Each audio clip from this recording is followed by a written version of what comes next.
Harry Potter and the Sorcerer's Stone. Chapter 8. The Potions Master. There, look! Where? Next to the tall kid with the red hair. Wearing glasses? Did you see his face? Did you see the scar? Whispers followed Harry from the moment he left his dormitory next day. People queuing outside classrooms stood on tiptoes to get a look at him, or doubled back to pass him in the corridors again, staring. Harry wished they wouldn't, because he was trying to concentrate on finding his way to classes. There were 142 staircases at Hogwarts, wide, sweeping ones, narrow, rickety ones, some that led somewhere different on a Friday, some with a vanishing step halfway up that you had to remember to jump. Then there were doors that wouldn't open unless you asked politely, or tickled them in exactly the right place, and doors that weren't really doors at all, but solid walls just pretending. It was also very hard to remember where anything was, because it all seemed to move around a lot. The people in the portraits kept going to visit each other, and Harry was sure the coats of armor could walk. The ghosts didn't help either. It was always a nasty shock when one of them glided suddenly through a door you were trying to open. Nearly Headless Nick was always happy to point new Gryffindors in the right direction.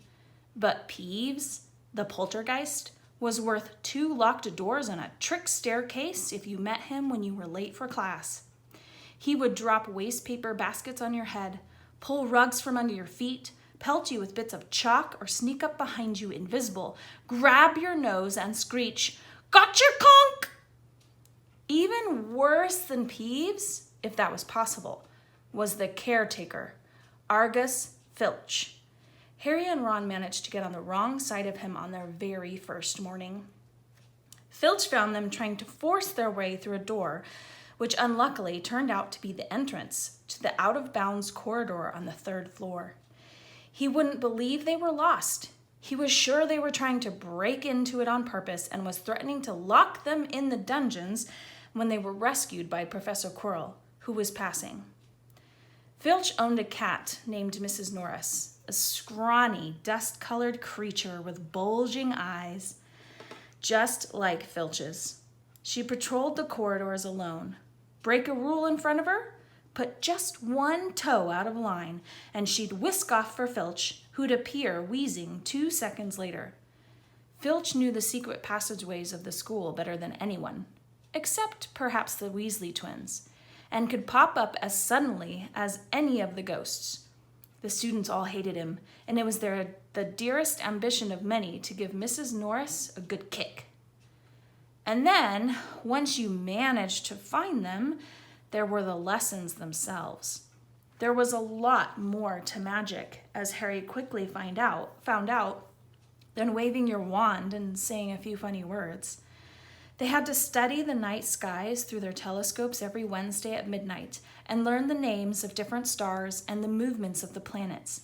3 times a week, they went out to the greenhouses behind the castle to study herbology with a dumpy little witch called Professor Sprout, where they learned how to take care of all the strange plants and fungi and found out what they were used for. Easily the most boring lesson was History of Magic, which was the only class taught by a ghost. Professor Binns had been very old indeed when he had fallen asleep in front of the staff room fire and gotten up the next morning to teach, leaving his body behind him. Binns droned on and on while they scribbled down names and dates and got Emmerich the Evil and Ulrich the Oddball mixed up. Professor Flitwick, the charms teacher, was a tiny little wizard who had to stand on a pile of books to see over his desk. At the start of their first lesson, he took the register, and when he reached Harry's name, he gave an excited squeak and toppled right out of sight. Professor McGonagall was again different. Harry had been quite right to think she wasn't a teacher to cross. Strict and clever, she gave them a talking to the moment they sat down in her first class. Transfiguration is some of the most complex and dangerous magic you will learn at Hogwarts, she said. Anyone messing around in my class will leave and not come back. You have been warned. Then she changed her desk into a pig and back again. They were all very impressed and couldn't wait to get started, but soon realized they weren't going to be changing the furniture into animals for a long time. After making a lot of complicated notes, they were each given a match and started trying to turn it into a needle. By the end of the lesson, only Hermione Granger had made any difference to her match. Professor McGonagall showed the class how it had gone all silver and pointy and gave Hermione a rare smile. The class everyone had really been looking forward to was Defense Against the Dark Arts. But Quirrell's lessons turned out to be a bit of a joke. His classroom smelled strongly of garlic, which everyone said was to ward off a vampire he'd met in Romania and was afraid would come back to get him one of these days. His turban, he told them, had been given to him by an African prince as a thank you for getting rid of a troublesome zombie. But they weren't sure they believed this story. For one thing, when Seamus Finnegan asked eagerly to hear how Quirrell had fought off the zombie, Quirrell went pink and started talking about the weather. For another, they had noticed that a funny smell hung around the turban, and the Weasley twins insisted that it was stuffed full of garlic as well, so that Quirrell was protected wherever he went. Harry was very relieved to find out that he wasn't miles behind everyone else. Lots of people had come from Muggle families like him and hadn't had any idea that they were witches or wizards. There was so much to learn that even people like Ron didn't have much of a head start. Friday was an important day for Harry and Ron. They finally managed to find their way down to the Great Hall for breakfast without getting lost once. "What have we got today?" Harry asked Ron as he poured sugar on his porridge. "Double potions with the Slytherins," said Ron. "Snape's head of Slytherin house. They say he always favors them. We'll be able to see if it's true." "Wish McGonagall favored us," said Harry. Professor McGonagall was head of Gryffindor House, but it hadn't stopped her from giving them a huge pile of homework the day before. Just then, the post arrived. Harry had gotten used to this by now, but it had given him a bit of a shock on the first morning, when about 100 owls had suddenly streamed into the Great Hall during breakfast, circling the tables until they saw their owners and dropping letters and packages onto their laps. Hedwig hadn't brought Harry anything so far. Sometimes she flew in to nibble his ear and have a bit of toast before going off to sleep in the owlery with the other owls. This morning, however, she fluttered down between the marmalade and the sugar bowl and dropped a note on Harry's plate. Harry tore it open at once. "Dear Harry," it said in a very untidy scrawl, "I know you get Friday afternoons off, so would you like to come and have a cup of tea with me around 3? I want to hear all about your first week. Send us an answer back with Hedwig. Hagrid." Harry borrowed Ron's quill and scribbled, "Yes, please, see you later," on the back of the note and sent Hedwig off again. It was lucky that Harry had tea with Hagrid to look forward to, because the potions lesson turned out to be the worst thing that had happened to him so far. At the start of term banquet, Harry had got the idea that Professor Snape disliked him, but by the end of the first potions lesson, he knew he'd been wrong. Snape didn't dislike Harry. He hated him. Potions lessons took place down in one of the dungeons. It was colder here than up in the main castle, and would have been quite creepy enough without the pickled animals floating in glass jars all around the walls. Snape, like Flitwick, started the class by taking the register, and like Flitwick, he paused at Harry's name. Yes," he said softly. "Harry Potter. Our new celebrity." Draco Malfoy and his friends Crabbe and Goyle snickered behind their hands. Snape finished calling the names and looked up at the class. His eyes were black like Hagrid's, but they had none of Hagrid's warmth. They were cold and empty and made you think of dark tunnels. You are here to learn the subtle science and exact art of potion making, he began. He spoke in barely more than a whisper, but they caught every word. Like Professor McGonagall, Snape had the gift of keeping a class silent without effort. As there is little foolish wand waving here, many of you will hardly believe this is magic.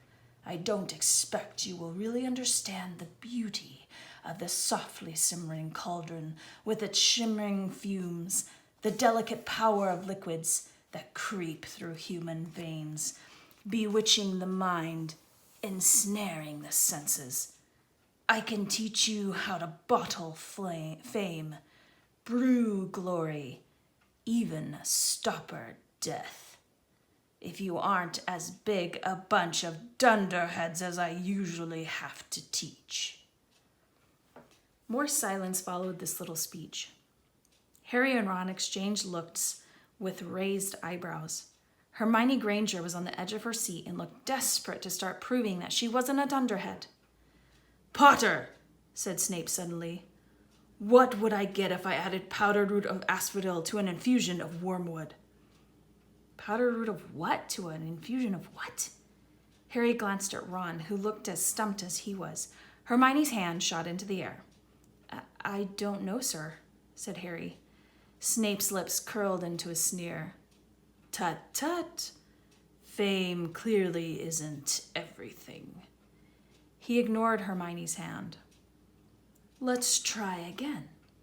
Potter, where would you look if I told you to find me a bezoar? Hermione stretched her hand as high into the air as it would go without leaving her seat, but Harry didn't have the faintest idea what a bezoar was. He tried not to look at Malfoy, Crabbe, and Goyle, who were shaking with laughter. I don't know, sir. Thought you wouldn't open a book before coming, eh, Potter? Harry forced himself to keep looking straight into those cold eyes. He had looked through his book at the Dursleys. But did Snape expect him to remember everything in 1,000 magical herbs and fungi? Snape was still ignoring Hermione's quivering hand. What is the difference, Potter, between monkshood and wolfsbane? At this, Hermione stood up, her hand stretching towards the dungeon ceiling. I don't know, said Harry quietly. I think Hermione does, though. Why don't you try her? A few people laughed. Harry caught Seamus's eye, and Seamus winked. Snape, however, was not pleased. Sit down, he snapped at Hermione. For your information, Potter, asphodel and wormwood make a sleeping potion so powerful it is known as the Draught of the Living Death. A bezoar is a stone taken from the stomach of a goat, and it will save you from most poisons. As for monkshood and wolfsbane, they are the same plant, which also goes by the name of aconite. Well, why aren't you copying all of that down? There was a sudden rummaging for quills and parchment. Over the noise, Snape said, and a point will be taken from Gryffindor House for your cheek, Potter. Things didn't improve for the Gryffindors as the potions lessons continued. Snape put them all into pairs and set them to mixing up a simple potion to cure boils. He swept around in his long black cloak, watching them weigh dried nettles and crush snake fangs, criticizing almost everyone except Malfoy, whom he seemed to like. He was just telling everyone to look at the perfect way Malfoy had stewed his horned slugs when clouds of acid green smoke and a loud hissing filled the dungeon. Neville had somehow managed to melt Seamus's cauldron into a twisted blob, and their potion was seeping across the floor, burning holes in people's shoes. Within seconds, the whole class were standing on their stools while Neville, who had been drenched in the potion when the cauldron collapsed, moaned in pain as angry red boils sprang up all over his arms and legs. Idiot boy, snarled Snape, clearing the spilled potion away with one wave of his wand. I suppose you added the porcupine quills before taking the cauldron off the fire. Neville whimpered as the boils started to pop all over his nose. Take him to the hospital wing. Snape spat at Seamus. Then he rounded on Harry and Ron, who were working next to Neville. You Potter, why didn't you tell him not to add the quills? Thought he'd make you look good if he got it wrong, did you? That's another point you've lost for Gryffindor." This was so unfair that Harry opened his mouth to argue, but Ron kicked him behind their cauldron. "Don't push it," he muttered. "I've heard Snape can turn very nasty." As they climbed the steps out of the dungeon an hour later, Harry's mind was racing and his spirits were low. He'd lost 2 points for Gryffindor in their very first week. Why did Snape hate him so much? "Cheer up," said Ron. "Snape's always taking points off Fred and George. Can I come and meet Hagrid with you?" At 2 to 3, they left the castle and made their way across the grounds. Hagrid lived in a small wooden house on the edge of the Forbidden Forest. A crossbow and a pair of galoshes were outside the front door. When Harry knocked, they heard a frantic scrambling from inside and several booming barks. Then Hagrid's voice rang out saying, "Back, Fang, back!" Hagrid's big, hairy face appeared in the crack as he pulled open the door. "Hang on," he said. "Back, Fang!" He let them in, struggling to keep a hold on the collar of an enormous black boarhound. There was only one room inside. Hams and pheasants were hanging from the ceiling. A copper kettle was boiling on the open fire, and in a corner stood a massive bed with a patchwork quilt over it. "Make yourselves home," said Hagrid, letting go of Fang, who bounded straight at Ron and started licking his ears.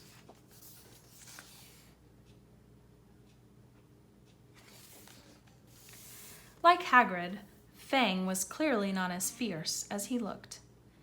"This is Ron," Harry told Hagrid, who was pouring boiling water into a large teapot and putting rock cakes on a plate. "Another Weasley, eh?" said Hagrid, glancing at Ron's freckles. "I spent half of my life chasing your twin brothers away from the forest." The rock cakes almost broke their teeth, but Harry and Ron pretended to be enjoying them as they told Hagrid all about their first lessons. Fang rested his head on Harry's knee and drooled all over his robes. Harry and Ron were delighted to hear Hagrid call Filch, "that old git." "And as for that cat, Mrs. Norris, I'd like to introduce her to Fang sometime. Do you know, every time I go up to school, she follows me everywhere. Can't get rid of her. Filch puts her up to it." Harry told Hagrid about Snape's lesson. Hagrid, like Ron, told Harry not to worry about it, that Snape liked hardly any of the students.